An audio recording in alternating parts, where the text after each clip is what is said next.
Hello everyone, অতসীর রান্নাঘরে আপনাদের সবাইকে স্বাগত। আরও একটি নতুন রেসিপি নিয়ে চলে এসেছি। আজকে বানাবো মটর পনির। তাই জন্য পনির কেটে নিয়েছি, কড়াইতে তেল গরম করতে রেখে দিয়েছি।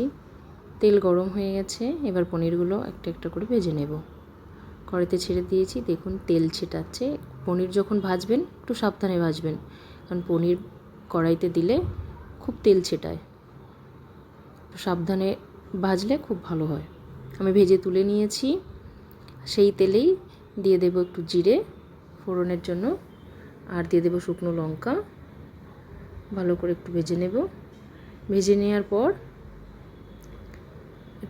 একটু নেড়ে নিলাম। এবার রসুন কুচি দিয়ে দেব। রসুন কুচিগুলো একটু ভালো করে ভেজে নেব, যাতে রসুন কুচি ভালো করে ভাজা হয়ে গেলে তেলটা ভালো গন্ধ ছাড়ে। রসুন কুচি ভাজা হয়ে গেছে। এবার দিয়ে দেব কুচিয়ে রাখা পেঁয়াজ আমি ছোট করে কেটে রেখেছি, আপনাদের হিসাব মতো কাটতে পারেন। আমি ছোট ছোট করে কেটে নিয়েছি, যাতে ভালো করে ভাজা হয়ে যায় বা মিক্স হয়ে যায়। দেখুন পেঁয়াজগুলো মিক্স করে নিলাম। এবার ভালো করে লাল করে ভেজে নেব পেঁয়াজগুলোকে, যতক্ষণ না তেল ছেড়ে দিচ্ছে। ভালো করে পেঁয়াজটা মাঝে মাঝে নেড়ে নিতে হবে। এক সাইড ভাজা হয়ে গেলে আর এক সাইড না ভাজা হলে তখন কিন্তু কাঁচা কাঁচা থাকবে, এক সাইড লাল লাল হয়ে যাবে। তো সেই জন্য সেরকম না প্রবলেম হয়, তাই নেড়ে নেড়ে মাঝে মাঝে ভেজে নিতে হবে। দেখুন আমার লাল লাল ভাজা হয়ে গেছে পেঁয়াজ। এবার আমি একটা পেস্ট বানিয়ে রেখেছি, যেটা টমেটো আছে, কাজু বাদাম আছে, আদা রসুন আছে, একসাথে পেস্ট বানিয়ে রেখেছি। ওই পেস্টটাই দিয়ে আমি ভালো করে কষিয়ে নেব। দেখুন আমি ঢেলে দিয়েছি পেস্ট। এই পেস্টটা নিয়ে ভালো করে মিক্স করে দিলাম। এবার ভালো করে কষিয়ে নেব। এটা যতক্ষণ না তেল ছেড়ে দিচ্ছে ততক্ষণ কষাতে থাকবো। মাঝে মাঝে একটু নেড়ে নেব। কাজু বাদাম দেওয়া আছে যাতে নিচে না লেগে যায়। দেখুন ভাজা হয়ে গেছে, তেলও ছেড়ে দিয়েছে। এবার দিয়ে দেব হলুদ, একটু শুকনো লঙ্কা, কাশ্মীরি লাল লঙ্কা দিয়েছি আমি। আপনাদের হিসাব মতো ঝাল আপনারা দিতে পারেন। আমি কালারের জন্য দিয়েছি, আমরা ঝাল বেশি খাই না, তাই কম করে দিয়েছি। একটু লবণ দিয়ে দিলাম। এবার মিক্স করে নেব ভালো করে, যাতে মশলাগুলো পুড়ে না যায়। গ্যাসের ফ্লেমটা লো রাখবো। মশলা ভাজার সময় সবসময় গ্যাসের ফ্লেম লো রাখবেন, তাহলে মশলাটা আর পুড়ে যাবে না। এবার আমি এতে একটু জল দিয়ে দেব। মিক্স করার জন্য জল দিয়ে ভালো করে মিক্স করে নেব। এবার মিক্স করার পরে ভালো করে যতক্ষণ না তেল ছেড়ে দিচ্ছে আবার কষিয়ে নেব। পেঁয়াজ টমেটো সব একসাথে ভালোভাবে মিক্স হয়ে যাবে। ভালোভাবে কষানো হয়ে গেলে ভালো গন্ধও ছাড়বে। দেখুন আমি ভালো করে মিক্স করে নিয়েছি। আমার ভালোভাবে মিক্স হয়ে গেছে, তেলও ছেড়ে দিয়েছে কড়া থেকে। এবার আমি দিয়ে দেব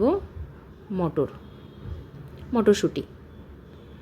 আমার কাছে ফ্রোজেন ছিল মটরশুঁটি, তাই আমি ফ্রোজেনই দিয়েছি। আপনার কাছে যেরকম থাকবে আপনি সেরকম দিতে পারেন। ভালো করে মিক্স করে নেব। ফ্রোজেন যেহেতু, তো আগের থেকে একটু আধা ঘন্টা আগের থেকে বার করে ফ্রিজ থেকে বার করে একটু ভিজিয়ে রাখবেন, তাহলে খুব ভালো হয়। আমি পনির আগের থেকে ভেজে রেখেছিলাম। দেখুন আমি কড়াইশুঁটি আর ভালো করে মিক্স করে নিয়েছি মশলার সাথে। এবার একটু জল দিয়ে ভালো করে সিদ্ধ করে নেব। কড়াইশুঁটিগুলো সিদ্ধ হয়ে গেলে তারপরে পনির দেব। দেখুন আমি ভালো করে মিক্স করে নিচ্ছি।